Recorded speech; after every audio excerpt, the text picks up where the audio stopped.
भारत को price sensitive market कहा जाता है और ये बात शेयर बाजार पर भी लागू होती है। अक्सर ऐसे लोग आपको मिल जाएंगे जो पूछेंगे कि 100 रुपए में क्या खरीदे या फिर 200 रुपए में कौन सा शेयर ठीक रहेगा।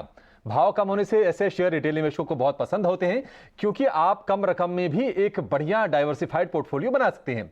लेकिन किन कंपनियों का बिजनेस दमदार है और भविष्य है उज्जवल, आपकी इसी उलझन को दूर करने के लिए हम लेकर आए हैं ये खास शो। और अगले आधे घंटे में हम आपका पोर्टफोलियो बनाने में मदद करेंगे और हमारे एक्सपर्ट बताएंगे ऐसी कंपनियां जो भाव में कम है लेकिन दांव में बेजोड़ हैं। नमस्कार, मैं हूं अभिषेक सत्यव्रतम। तो चलिए शुरू करते हैं 200 में दमदार।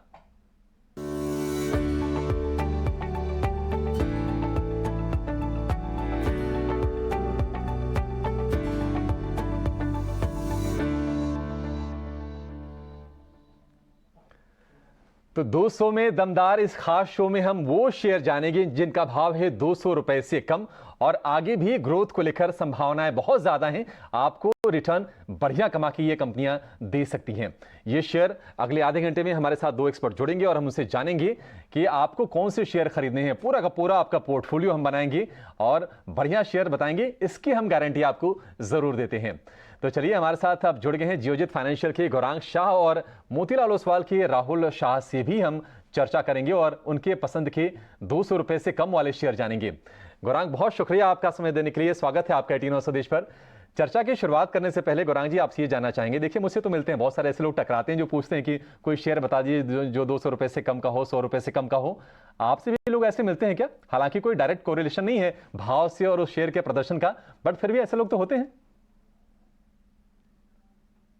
बहुत बहुत धन्यवाद अभिषेक, आपका इस शो पर आमंत्रित करने के लिए, और आप सभी को शुभ दिन हमारे तरफ से। तो लगभग रोज ही ऐसे सवाल, हर दिन ऐसे सवाल पूछे जाते हैं, और क्योंकि हम निवेशकों को मार्गदर्शन करने की ज्यादा सोच रखते हैं, और हम ऐसे क्षेत्र में कामकाज कर रहे हैं जहां पर समझदारी को ध्यान में रखते हुए लोगों का मार्गदर्शन करें, ताकि वो शेयर बाजार एक निवेश का माध्यम सोच करके चले, न कि सट्टा बाजार का माध्यम। क्योंकि बहुत सारे लोग ऐसे हैं जिनको सुबह 9:15 इन्होंने निवेश किया और 3:25 पर उसी दिन दोपहर को उनको निवेश के भाव से 2 गुना भाव चाहिए होता है। तो ये जो विचारधारा है, ये जो सोच है, इसमें परिवर्तन लाने की जरूरत है। और जैसा आपने जिक्र किया कि 200 से कम या 100 रुपए से कम या फिर 50 से कम या फिर इक्का दुक्का आंकड़े वाले शेयर, आपको ये ध्यान रखना है कि आप कौन सी खरीद कंपनी में निवेश कर रहे हैं, क्यों कर रहे हैं, आपके पास जोखिम झेलने की क्षमता कितनी है, और आपके पास निवेश करने के बाद कितना समय दे सकते हैं आप निवेश को, ताकि वो निवेश आगे जाकर के बढ़े। तो ये सब चीजें ध्यान में रख करके आपको निवेश करना चाहिए। और सबसे पहले एक डिस्क्लोजर दे देता हूं आपके दर्शकों के, शेयर बाजार किधर का भी हो, किसी भी देश का हो, सभी जोखिमों के अधीन होता है। स्थानीय संकेतों को लेकर के, अंतरराष्ट्रीय संकेतों को लेकर के जोखिम सभी जगह पर है, और यहाँ पर अश्योर्ड या फिर फिक्स्ड या फिर सेफ रिटर्न नाम की कोई चीज नहीं होती है। गौरांग सर, ये कितना लॉजिकल है? एक आपसे क्विक कमेंट इस पर भी चाहेंगे कि ऐसे प्राइस को देखकर शेयर चुनना, एक लॉजिक तो समझ में आता है कि मान लीजिए भाव में अगर कम है तो हम ज़्यादा शेयर खरीद पाएंगे, लिक्विड रहेगा, अगर हमें ज़रूरत लगी तो हम 5-10 शेयर बेच के अपने पैसे रिडीम करके कोई काम कर सकते हैं। अब ये हम शायद पेज इंडस्ट्रीज, एमआरएफ या हनीवेल जैसे शेयरों में नहीं कर सकते। इसके अलावा कोई और लॉजिक समझ में आता है आपको भाव देखकर शेयर खरीदना? देखिए, शेयर बाजार में एक बहुत पुरानी कहावत है, और शेयर बाजार के एक दिग्गज हुआ करते थे, वो हमेशा कहते थे भाव भगवान है। और शेयर बाजार में भाव की ज्यादा कीमत करती है लोग, भावनाओं की कोई कीमत नहीं होती है शेयर बाजार में। तो ये हमेशा अंतर रखिए, आप भाव और भावनाओं के बीच में आप अपने आप को इस तरीके से मत फंसा दीजिए कि आप किसी भी तरह का निर्णय लेने के काबिल न हो। भाव भगवान होता है, और एक कारण अभिषेक ये भी होता है कि कुछ कारण होते हैं कि वो कंपनी के भाव इतने निचले स्तर पर क्यों है। और हो सकता है, और इतिहास गवाह है अभिषेक, लोगों ने सोचा था कि 200 वाला 100 रुपए हो गया, निवेश करते लोगों ने निवेश किया, वो 100 रुपए का दाम 50 रुपया हो गया, वो 50 वाला 25 भी हो गया। और ये हमारे शेयर बाजार में इतिहास है। तो जरूरी नहीं है कि 100 वाला 200 वाला 100 हुआ, 100 वाला 50 हुआ, और 50 वाला 25 वाला 15 भी हो सकता है। ये कारण होते हैं कंपनी के कामकाज को लेकर के, कंपनी की फंडामेंटल्स को लेकर के, कंपनी के कंपटीशन को लेकर के। सबसे बड़ा मुद्दा होता है मैनेजमेंट, और कंपनी क्या प्रोडक्ट्स या सर्विसेज मुहैया कराती है। ये सब चीजों का आकलन करके थोड़ा बहुत अभ्यास आप भी करें, क्योंकि ये आपकी जीवन की पूंजी है, ये बचत आपकी है। आपने बहुत मुशक्कत करके ये पैसे बचाए हैं जो आप निवेश करना चाहते हैं। तो जरूरी नहीं है कि एक दोपहर को गौरांग शाह ने आपको सुन लिया तो आप जाकर के निवेश करें। सुनिए, मगर आप खुद भी अभ्यास कीजिए। ठीक है, तो भाव के साथ साथ बिल्कुल भावनाओं को थोड़ा सा अलग रखिए और बिल्कुल अपने दिल और दिमाग को संतुलन में लाके शेयर बाजार में अपने फैसले लीजिए। लेकिन हम लगातार उन शेयरों की लिस्ट आपके सामने स्क्रीन पर आप देख रहे होंगे जिनके भाव 200 रुपए से कम हैं, और इसमें ज्यादातर आप देखिए सरकारी कंपनियां भर भर के हैं। ONGC, NTPC, Bank of Baroda, Bharat Electronics, GAIL, PFC, ये तमाम सरकारी कंपनियां हैं। लेकिन प्राइवेट स्पेस की बात करें तो वहां से भी बहुत सारे ऐसे शेयर हैं जहां के भाव आपको 100 रुपए के आसपास हैं, 200 रुपए से कम के भाव हैं। मसलन टाटा स्टील हो गया, अशोक लेलैंड हो गया, 150 रुपए के आसपास का है। इंडस टावर 150 के आसपास का है। एबी कैपिटल 166 रुपए के आसपास आ गया है। धीरे धीरे चलते चलते 50 रुपए के आसपास ये शेयर पहुंच गया था।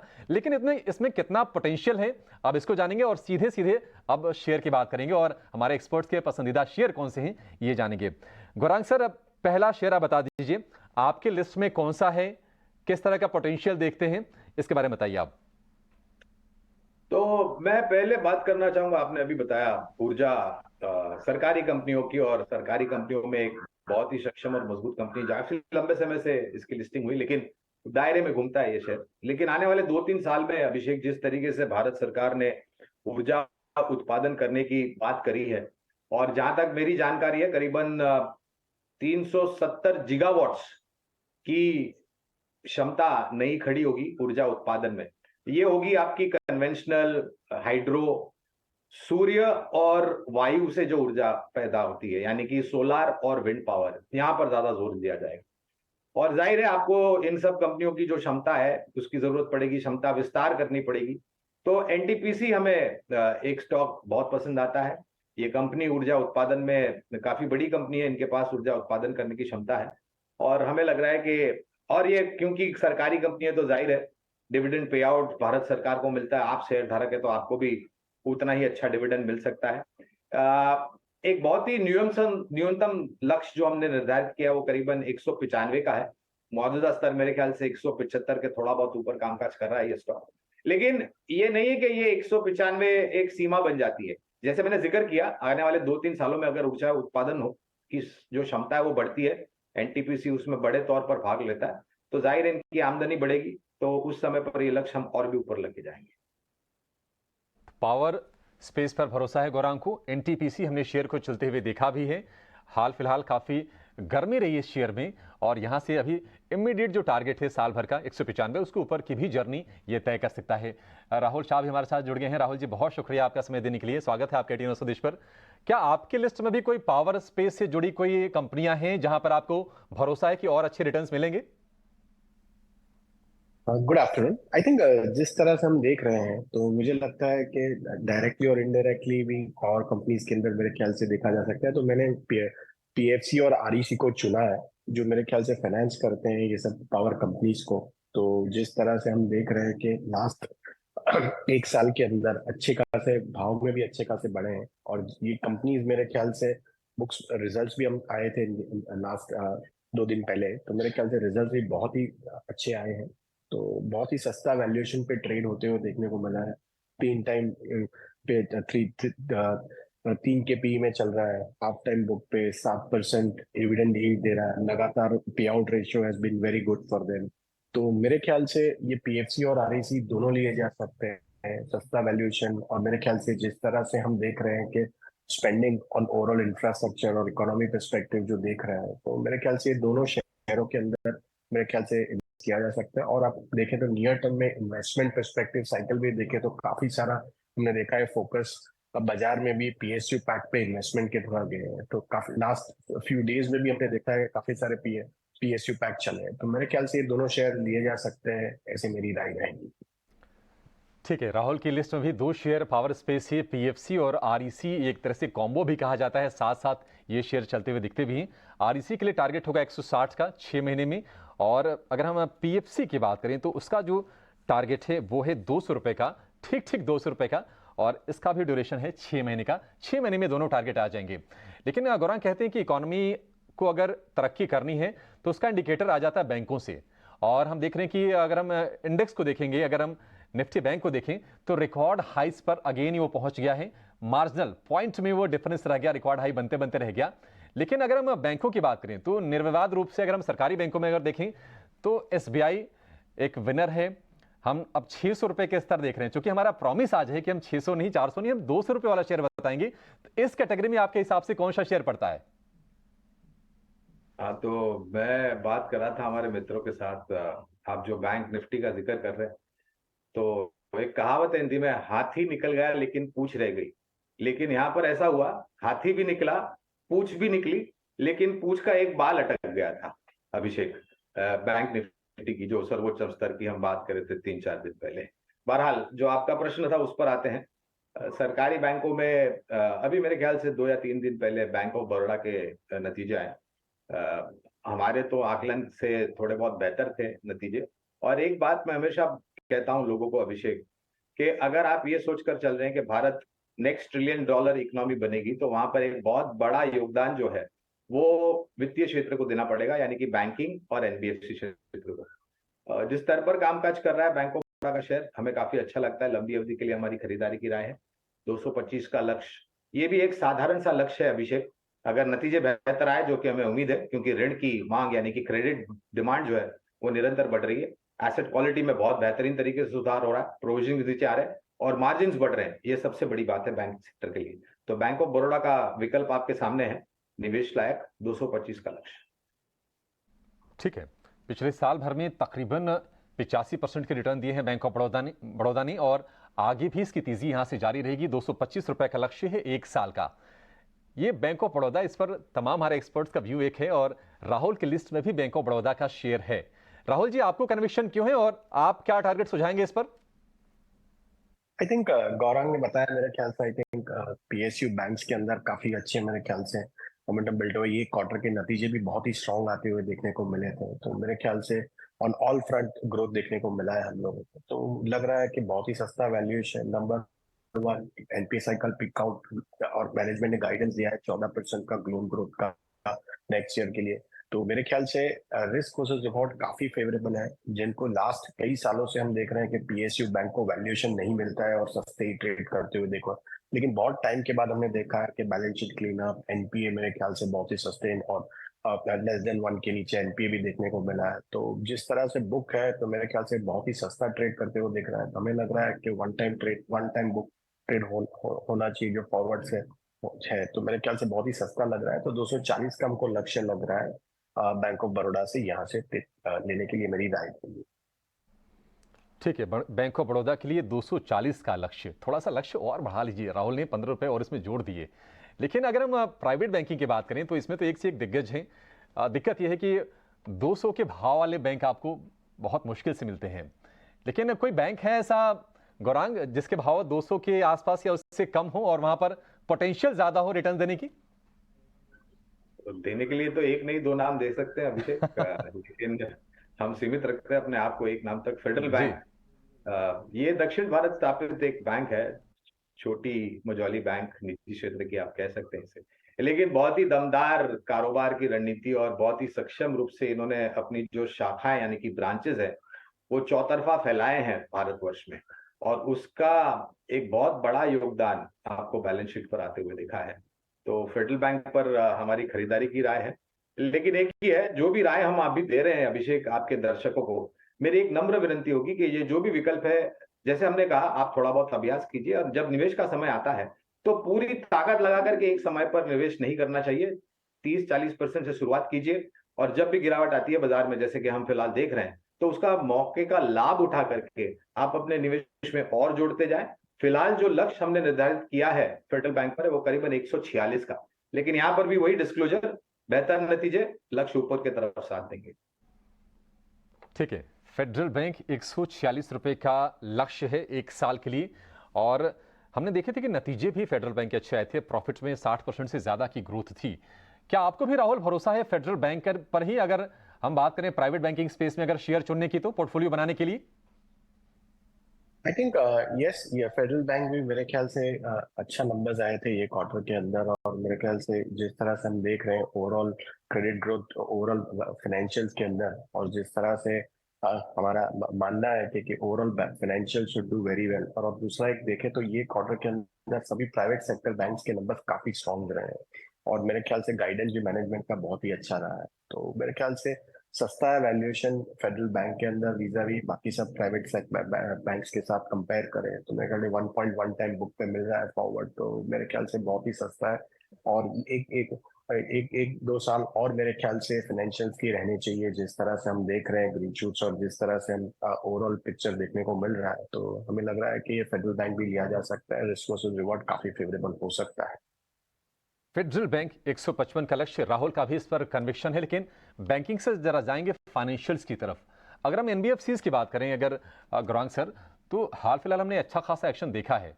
आपकी कोई पसंद इस सेगमेंट में? 200 रुपए वाला टैग बस ध्यान में रखिएगा आप। ये प्रश्न मेरे लिए अभिषेक? जी सर जी।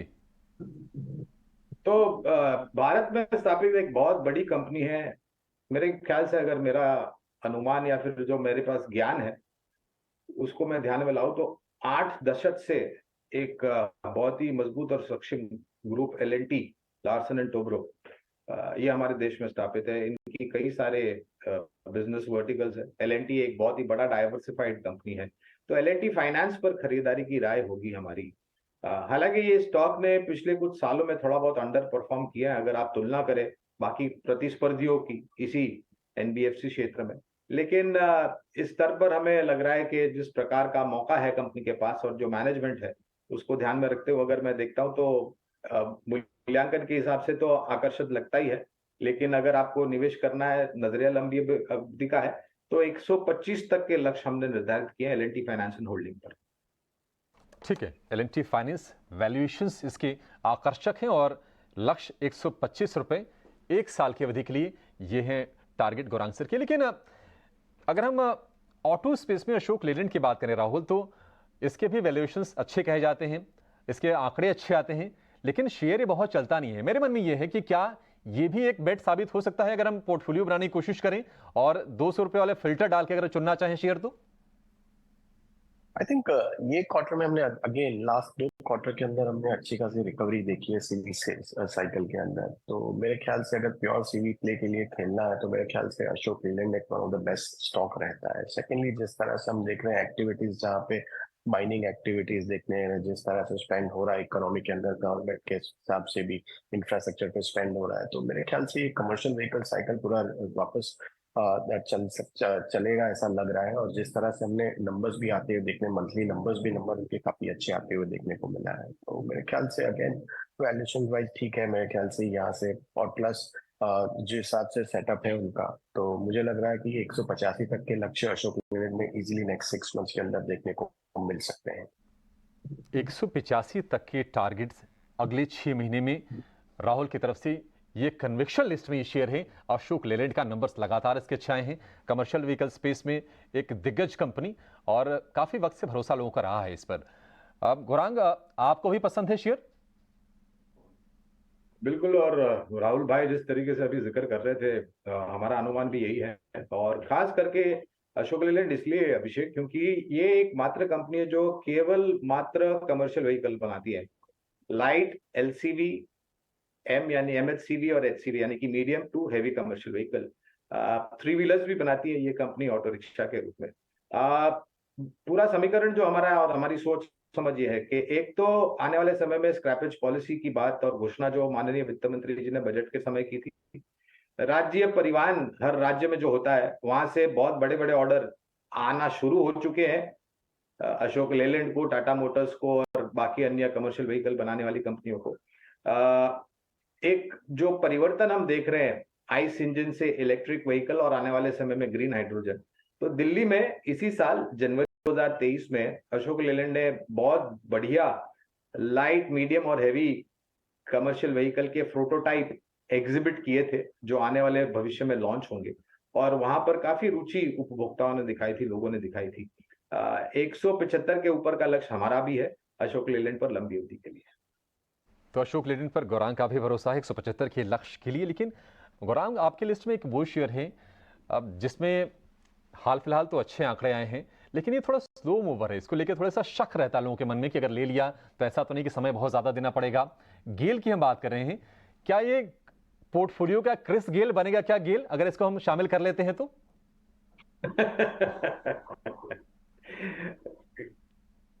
क्रिस गेल जैसे व्यक्ति क्रिकेट में ज्यादा अच्छे लगते हैं, क्योंकि या तो आप छक्का मार देते या तो क्लीन बोल्ड हो जाते, और तो वो वहीं तक ही सीमित रखते हैं।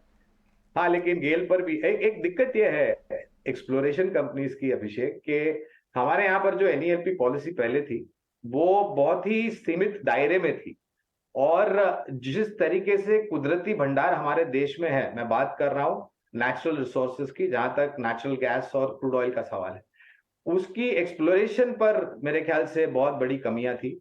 एनईएलपी एक्सप्लोरेशन पॉलिसी में बहुत बड़े बड़े बदलाव किए गए, निजी कंपनियों को आकर्षित किया गया इस पॉलिसी को लेकर के, बदलाव को लेकर के। अब मेरे ख्याल से आने वाले समय में जो हमारी निर्भरता है, जो क्रूड का इंपोर्ट हम करते हैं, क्रूड ऑयल का, वो आने वाले समय में कम जाए। लेकिन ये पूरी लॉन्ग जेस्टेशन एक्टिविटी है, इसमें स्पेसिफिक फील्ड की स्टडी की जाती है, वगैरह वगैरह बहुत सारी चीजें होती है। तो गेल पसंद आता है, ये भी सरकारी कंपनी है, 125 का लक्ष्य है, डिविडेंड पे आउट रेशियो भी सरकारी कंपनी होने के आधार पर यहाँ बहुत थोड़ा बहुत बेहतर दिखाई देता है।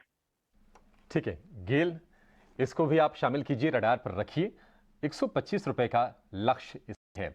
लेकिन अपैरल और गारमेंट वाले सेगमेंट की अगर हम बात करें तो हमने देखा है कि आदित्य बिरला फैशन रिटेल ने हाल में अभी टीसीएस क्लोथिंग का अधिग्रहण करने का ऐलान किया है, और 195 रुपए तक ये शेयर था अपने 52 हफ्ते की ऊंचाई के आसपास, अभी भी उसके पास है। तो हमने जो कैटेगरी बनाई है उस कैटेगरी में ये आ रहा है शेयर, ये एबी फैशन का।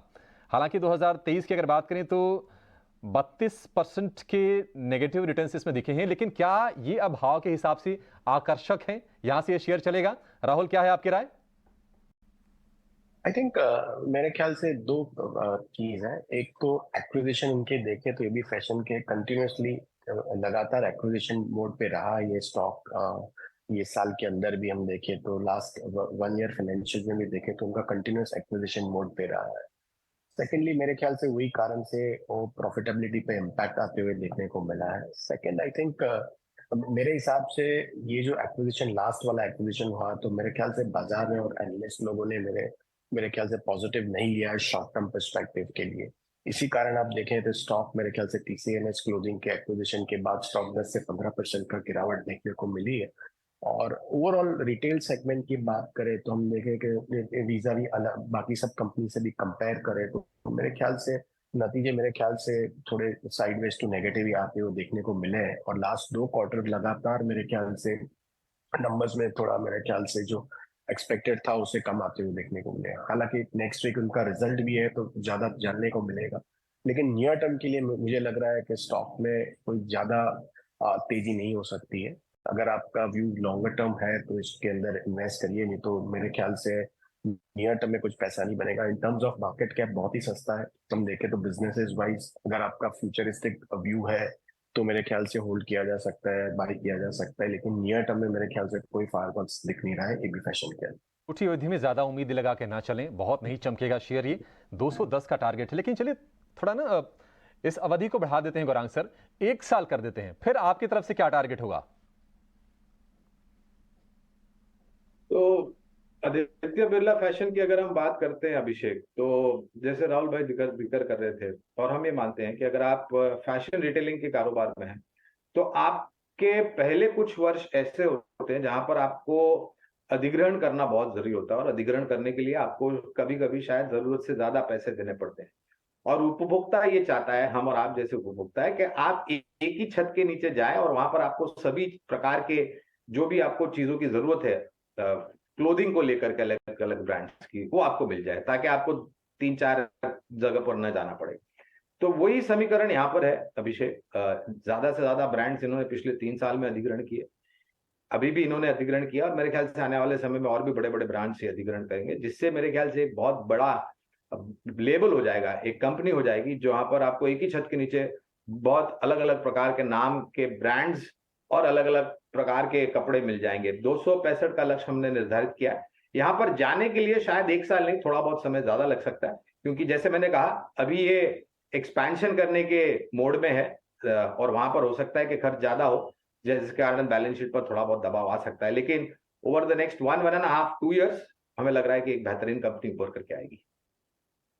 फैशन 1 साल में 265 तक जाएगा। वक्त की थोड़ी सी कमी जरूर है राहुल, लेकिन आपके लिस्ट में क्या कुछ और शेयर ऐसे बाकी हैं जिनका चर्चा होना रह गया, आप रेकमेंड करना चाहेंगे? आई थिंक मेरे ख्याल से मोर और लेस सभी रिकमेंड हो चुके हैं। आई थिंक लेकिन एनबीएफसी स्पेस के अंदर से मैं एबी कैपिटल रेकमेंड करूंगा। ये एनबीएफसी स्पेस के अंदर से हम देखें कि लास्ट लास्ट 2 से 3 महीने के अंदर अच्छे खासे मोमेंटम मिला है और एबी कैपिटल का लगातार लास्ट 3 कॉन्जिक्यूटिव नंबर्स बहुत ही स्ट्रॉन्ग आते हुए देखने को मिला है। रीरेटिंग हो जाते, full fledge NBFC 1.8 type book पे ट्रेड करते हुए देखा है। तो मुझे लग रहा है कि एबी कैपिटल यहाँ से रिस्क से रिवॉर्ड फेवरेबल हो सकता है, तो 190 के लक्ष्य के लिए लिया जा सकता है। ठीक है, आदित्य बिरला कैपिटल बहुत लंबा इंतजार करा है और बहुत समय हो गया। जब ये 200 रुपए के भाव के नीचे जब आया था तो खरीदने की सलाह दी जा रही थी। शेयर और नीचे चला गया, 100 के भी नीचे गया, 50 के आसपास चला गया, वहां से रिकवर करके फिर से ये 200 रुपए के आसपास आया और यहां से स्ट्रेंथ आगे भी दिखा सकता है। चलिए तो एक बार रिकैप कर देते हैं कि जो शेयर बताए हैं, क्योंकि बहुत सारे शेयर कॉमन हैं राहुल की लिस्ट में और गौरांग की लिस्ट में।